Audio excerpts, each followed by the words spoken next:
नमस्कार, आदाब, सत श्री अकाल और अस्सलाम वालेकुम। मैं हूं मोहम्मद अहमद काज़मी, लेकर आया हूं आपका पसंदीदा कार्यक्रम नज़र दुनिया पर। मिडिल ईस्ट के अमेरिका के हाथ से निकलने और वहां रूस और चीन का असर बढ़ने के लगातार इशारे मिल रहे हैं। रूस ने एक बार फिर कहा है कि उसके ईरान के साथ स्ट्रेटेजिक यानी फौजी रिश्ते जियोपॉलिटिकल दबाव के बावजूद मजबूत रहेंगे। अमेरिका का कहना है कि उसकी फौज मिडिल ईस्ट को नहीं छोड़ेगी। लेबनान में इजराइल के जासूस गिरफ्तार किए गए हैं। सीरिया से भी एक बड़ी खबर है, आखिर तक जरूर देखें। अगर आपने अभी तक media star world YouTube channel subscribe नहीं किया है तो सब्सक्राइब कर लें और घंटी दबाना ना भूलें ताकि हमारी हर नई वीडियो का नोटिफिकेशन आप तक पहुंच सके। रूस ने कहा है कि जियोपॉलिटिकल दबाव के बावजूद उसके ईरान से फौजी रिश्ते जारी रहेंगे। रॉयटर्स न्यूज़ एजेंसी ने रूस की रिया न्यूज़ एजेंसी के हवाले से बताया है कि डिप्टी फॉरेन मिनिस्टर सर्गेई रयाबकोफ ने कहा है कि ईरान के साथ रूस का फौजी कोऑपरेशन जियोपॉलिटिकल दबाव के आगे नहीं झुकेगा।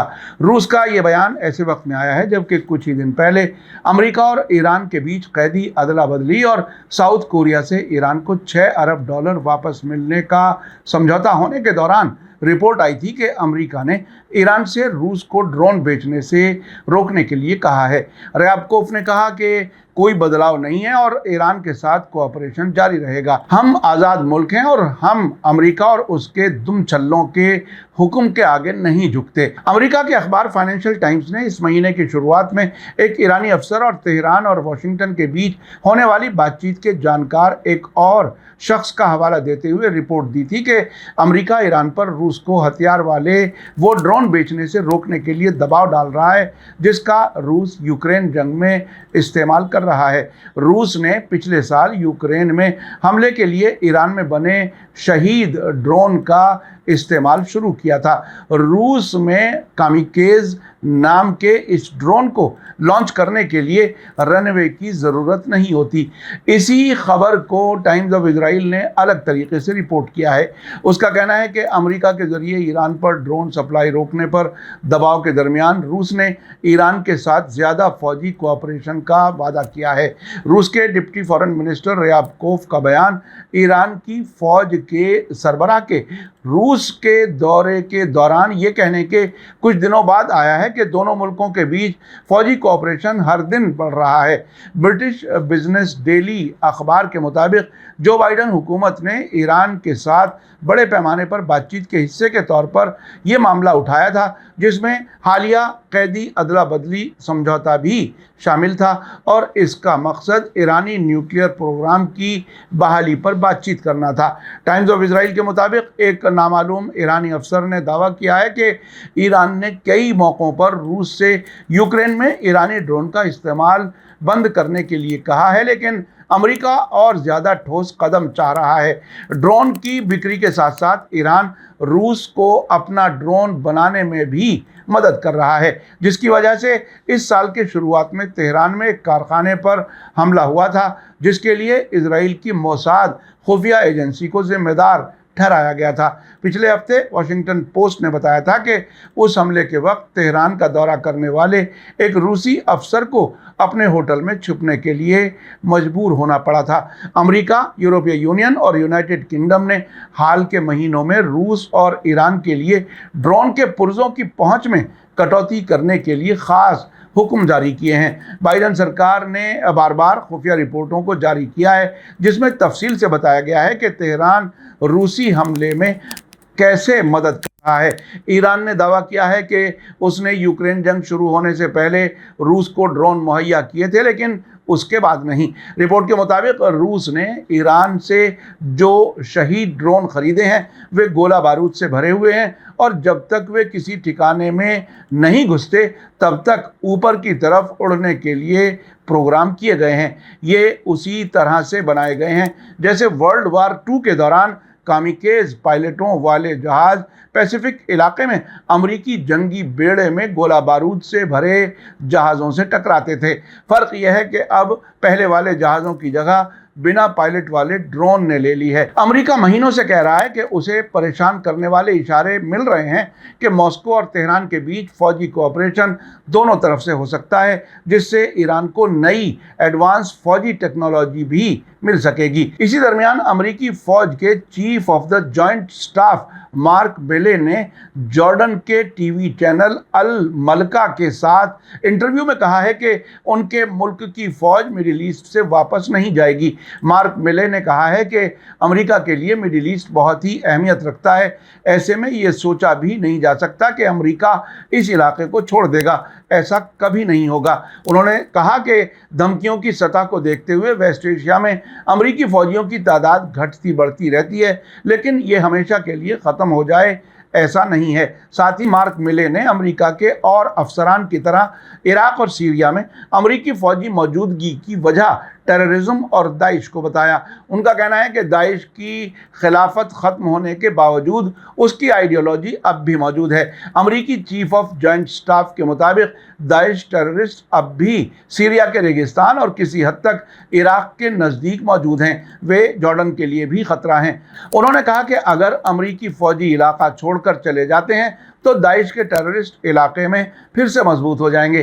पारिस टुडे के मुताबिक मार्क मिले के इस बयान से पहले बहुत से सिक्योरिटी सोर्सेज और सीरिया और रूस के फौजी अफसरान ने इस बात को कंफर्म किया है कि अमेरिकी फौजी सीरिया के मरकज़ी और फार ईस्ट इलाकों में टेररिस्ट्स को ट्रेनिंग देते हैं। सीरिया और इराक दोनों कह चुके हैं कि अमेरिकी फ़ौजें वहां गैर कानूनी मौजूद हैं, उन्हें वापस चला जाना चाहिए और टेररिज्म के खिलाफ कार्रवाई के लिए उनकी फ़ौजें काफ़ी हैं। पारिस टुडे का कहना है कि अमेरिकी फ़ौज के सरबराह का बयान ऐसी हालत में आया है जब हालिया कुछ बरसों के दौरान इलाके में होने वाली तब्दीलियाँ और यहाँ अमेरिका के दोस्त मुल्कों के लिए अमेरिका झूठा साबित हुआ है। इसकी एक मिसाल अफगानिस्तान से अमेरिका का अचानक भाग खड़ा होना है।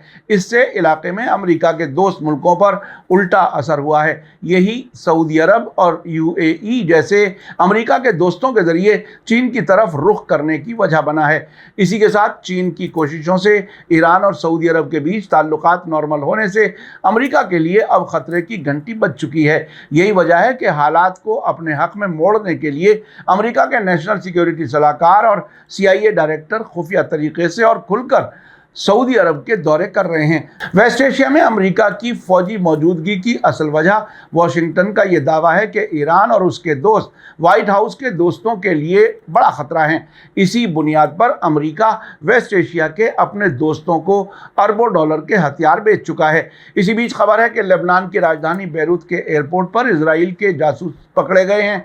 लेबनान के नेशनल सिक्योरिटी सरबराह इलियास अल बेसरी ने इजराइल के जासूसों की गिरफ्तारी की इत्तला दी है। लेबनान के अलमनार टीवी चैनल के मुताबिक अल बेसरी ने कहा है कि बैरूत हवाई अड्डे पर इजराइल के उन 2 जासूसों को पकड़ा गया है जो लेबनान से भागने की कोशिश कर रहे थे। इनको गिरफ्तार करके कानूनी कार्रवाई शुरू कर दी गई है। उन्होंने कहा कि टेररिज्म के खिलाफ जद्दोजहद और इजराइल की जासूसी का मुकाबला करना लेबनान की नेशनल सिक्योरिटी में सबसे अहम है। अल बेसरी के मुताबिक ये इजरायली जासूस लेबनान की सिक्योरिटी के लिए बड़ा खतरा हैं। लेबनान की खुफिया एजेंसी इससे पहले भी इजराइल के जासूसों को गिरफ्तार कर चुकी है जो वहां गड़बड़ी फैलाने की कोशिश कर रहे थे।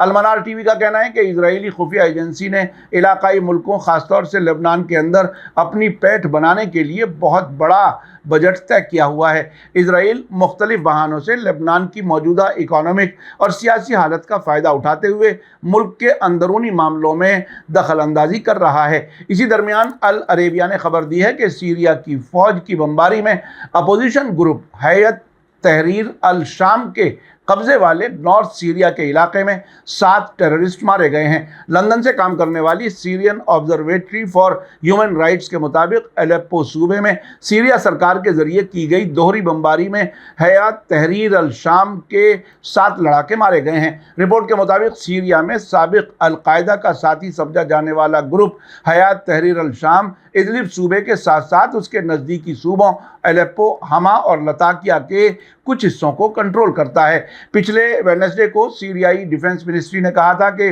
फौज और रूसी एयरफोर्स ने सरकार के कब्जे वाले हिस्सों पर बार बार حملوں کے بعد الیپو، لتاکیا اور حاما کے دیہاتی علاقوں میں ٹیررسٹ ٹھکانوں کو نشانہ بنا کر کئی ہوائی اور توپ خانے والے حملے کیے تھے، جس میں 13 لڑاکے مارے گئے تھے۔ اپوزیشن کے قبضے والے ادلب علاقے میں تقریباً 30 لاکھ لوگ رہتے ہیں، جن میں سے تقریباً آدھے سیریا کے دوسرے شہروں سے آ کر یہاں بسے ہوئے ہیں۔ سیریا کی اندرونی جنگ 2011 میں شروع ہوئی تھی اور اس میں اب تک تقریباً 5 لاکھ سے زیادہ لوگ مارے جا چکے ہیں اور تقریباً آدھی آبادی بے گھر ہونے پر مجبور ہوئی ہے۔ آپ نے دیکھا کہ مڈل ایسٹ، جسے ویسٹ ایشیا بھی کہا جاتا ہے، وہاں اب روس اور چین دن بدن مضبوط ہو رہے ہیں، جبکہ امریکہ خود کو کمزور سمجھ رہا ہے۔ اب امریکہ کہہ رہا ہے کہ وہ مڈل ایسٹ کو چھوڑ کر جانے والا نہیں ہے۔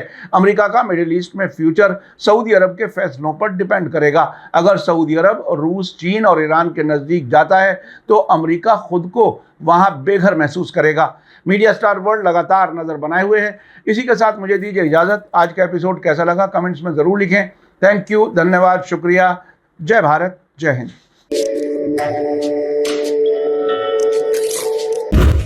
میڈیا سٹار ورلڈ کے اور ویڈیو دیکھنے کے لیے ہمارے چینل کو سبسکرائب کریں اور سیدھے نوٹیفیکیشن پانے کے لیے بیل آئیکن دبائیں۔ اور اگر ہماری خبر سچی اور اچھی لگے تو اپنے واٹس ایپ، انسٹاگرام، فیس بک اور ٹویٹر اکاؤنٹ پر ضرور شیئر کریں۔